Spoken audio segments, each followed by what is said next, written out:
YouTube. It's another day of VEDA.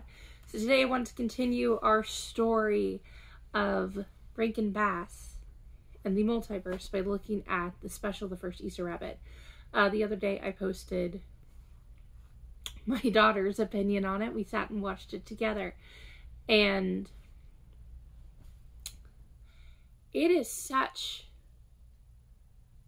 a perfectly fitting Rankin Bass special.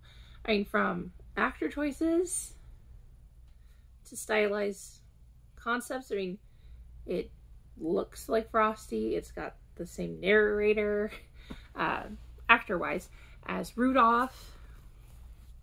It is so fun and well put together, and it really flows in a way that feels like Rankin Bass.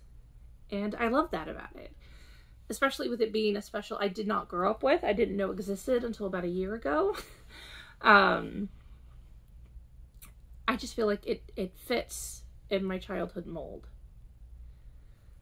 It is the story of this little toy bunny, which is obviously in reference to classic literature, but it's its own thing. This little toy bunny is so loved by this little girl that he's real on the inside, even though the other rabbits don't think he's real and things of that nature. But he knows he's real on the inside. And the little girl gets sick with scarlet fever, and they had to burn all of her things. But magic, being a wonderful thing in the Rankin Bass universe, magic reigns forth, and he gets turned to real, and not just real. That love that little girl had and stuff involved. He is going to be the first Easter rabbit. He comes into contact with some bunnies that, aren't the most well behaved, but they kind of join along in the fun. They go to Easter Valley, which is actually located in the North Pole. Say hi to their neighbor Santa Claus, who, like I said, it just feels like it works as a Rankin Bass special.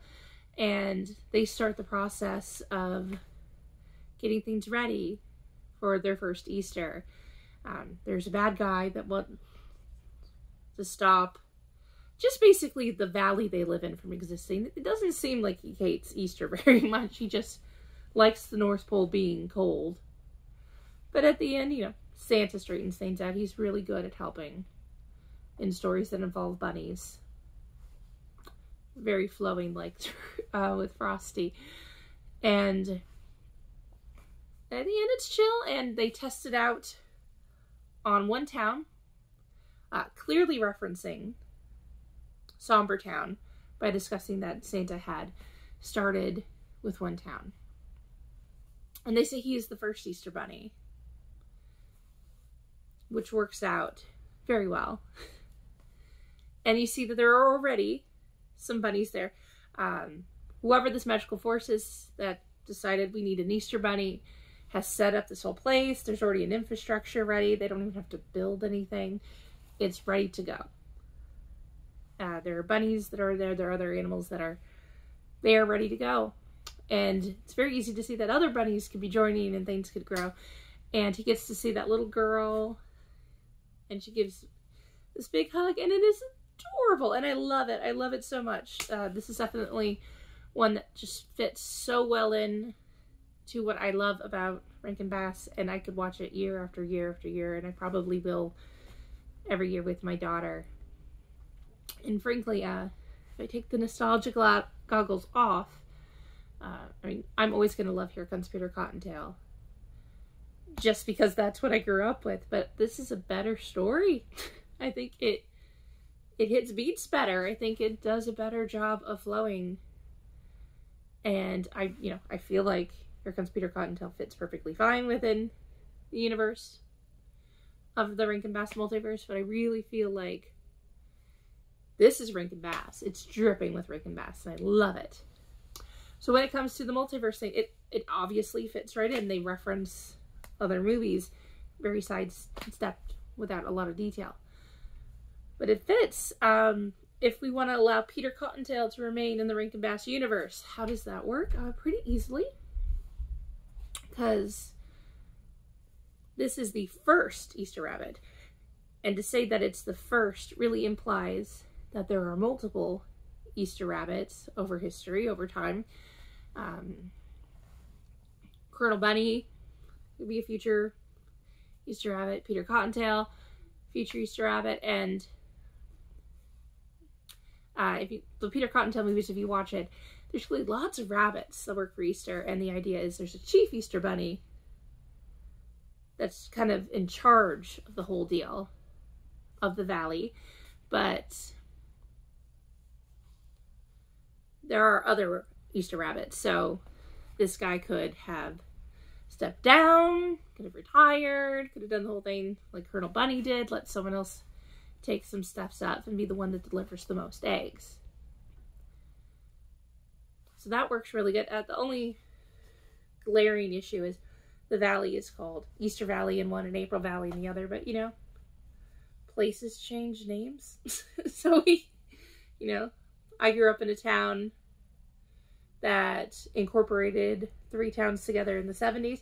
So it started as 3 towns. That was Cucamonga, Altaloma, and Netawanda, and then became Rancho Cucamonga when they incorporated. Towns change names. Locations can change names. What's important is it is a valley that is situated. Because Peter Cottontail doesn't reference where the valley specifically is, so it could be in the North Pole, and I'm cool with it. I think we are currently at a spot that works really well. I quickly watched both of these back-to-back last year, the 2 specials I was unaware of.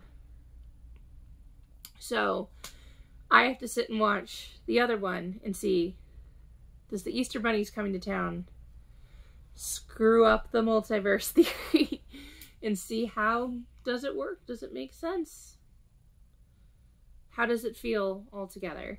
So I'm going to do that. I can't guarantee it'll happen before Easter, but that's okay. If it happens, it'll happen on Saturday, because I really do want to spend tomorrow and Friday specifically talking about Maundy Thursday, talking about Good Friday, just being in that space of Holy Week. I love the bunnies and the jelly beans and all that fun stuff, but I mean, this channel is called Bible Girl. And at the end of the day, Holy Week is about Jesus. So I will see you guys tomorrow for Maundy Thursday. Guys, God bless. Bye.